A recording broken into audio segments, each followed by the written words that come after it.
Hello, and welcome to the topic survey techniques. So what's your goal today? I want you to be able to explain and apply commonly used survey techniques. So getting into the last portion of this unit, and we're going to talk about how surveys are done, how to create them, and so on and so forth. So first thing you see in front of you, you got a whole bunch of definitions we talked about earlier. So population, that term is going to be used quite a bit coming up. It's a group of people that is the focus of your study or project, so that's your population. Sample data, the data collected from a small group of people from your population. So if you're going to survey people, you're not going to survey everyone, you take a part of it. Census data is if you survey everyone in your population. All right, we're going to see some examples to talk about each of those.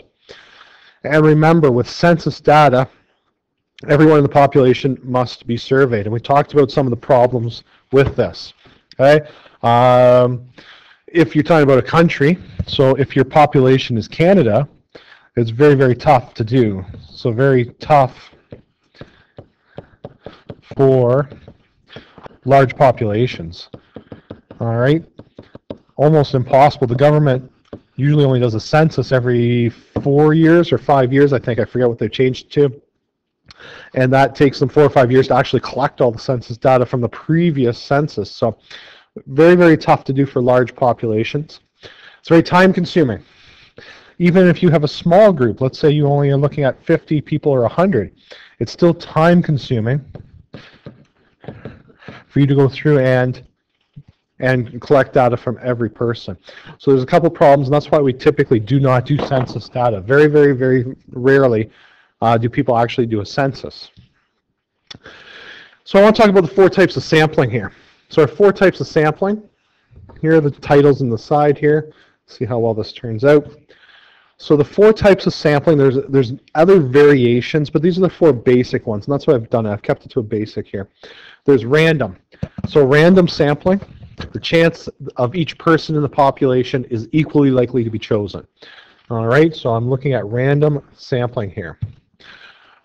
So that is that every person in your population has an equal chance to be chosen. Not what I want to do there, by the way. The next one's clustered. So clustered, this is the population is divided into groups, and each person in that group would be then chosen. So that's called clustered sampling. All right, and next one is stratified. So stratified, this is when the population is divided into groups, and each group would have some people chosen from them. So the previous one, okay, with clustering, the population is divided into groups, but only a couple of groups are surveyed, and it's everyone in that group. Whereas stratified, you're taking some people from each group. And finally, destructive sampling. So samples that are chosen and they cannot be returned to the population after. So I want to provide some examples of each here as we move through. All right, so example.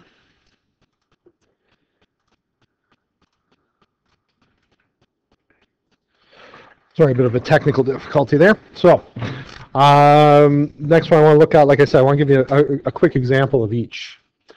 So random sampling, okay? Simply draw names out of a hat. Draw names out of a hat.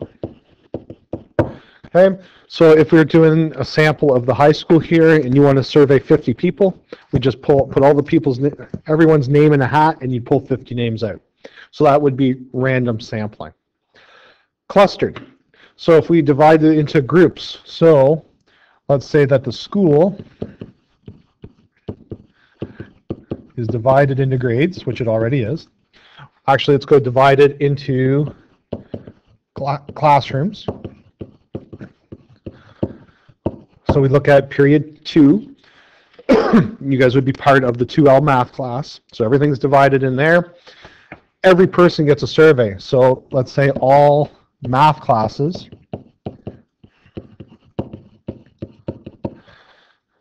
do the survey. So that would mean if you are in English, if you are in science, you would not do the survey. They are only surveying people who are in a math classroom right now. All right, so that's what clustered means. It means you do everyone in certain groups. If it's stratified, the school is divided into classes again. So I'm going to go with a similar example as above. Divided into classrooms.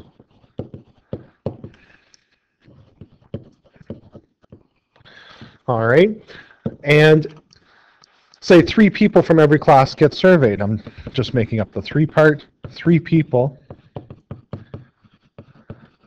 from each class are surveyed.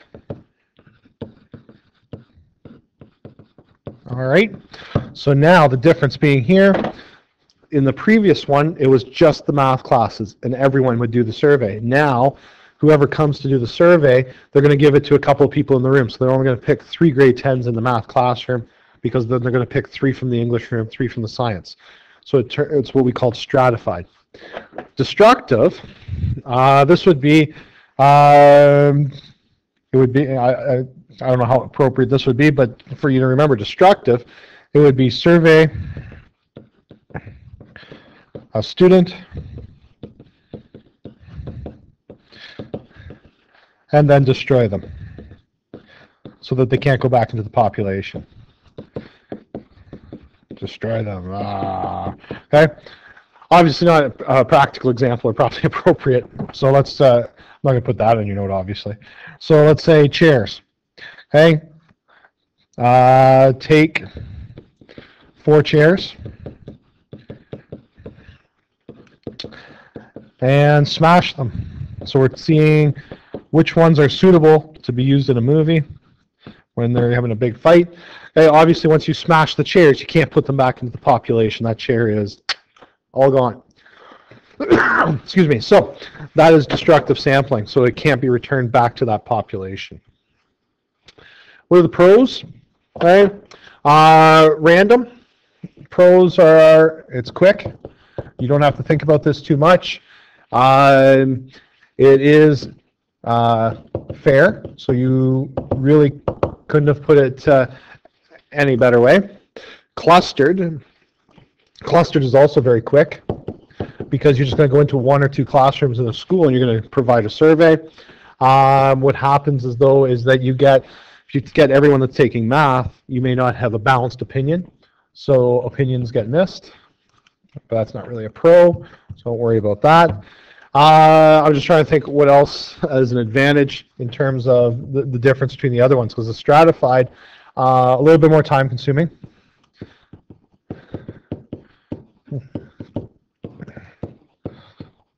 More time consuming, just because you got to go to every group and do a survey as well.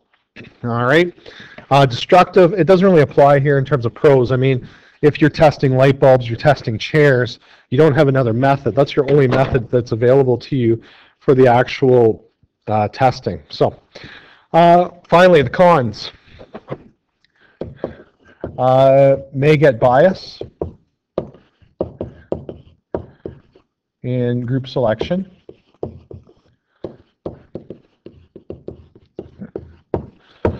Okay, but it's rare. I'll put it in brackets. Rare. It depends on how the names are drawn out of the hat. For clustered, this creates, or it has a higher chance of creating bias. So a higher chance of bias. And this is because you're sampling the whole group. So what happens if the math classes I was talking about, if you just do the math classes, what happens if there's no grade 9 math class? What happens if there's no grade 11 math class? Then voices get missed, all right? So you may not get a grade 9 opinion if you do it this way. So it's a nice quick way, but there are times where, or situations where it isn't the greatest process. Stratified, other than being time consuming, excuse me, there's not a whole lot of other cons to that. you are getting as varied population as you can. You're making sure that all the grade 9s get a voice, grade 10, grade 11, also making sure females and males get a voice. So it's probably one of the better methods that are out there. And again, destructive, obviously the con to this is item cannot be returned.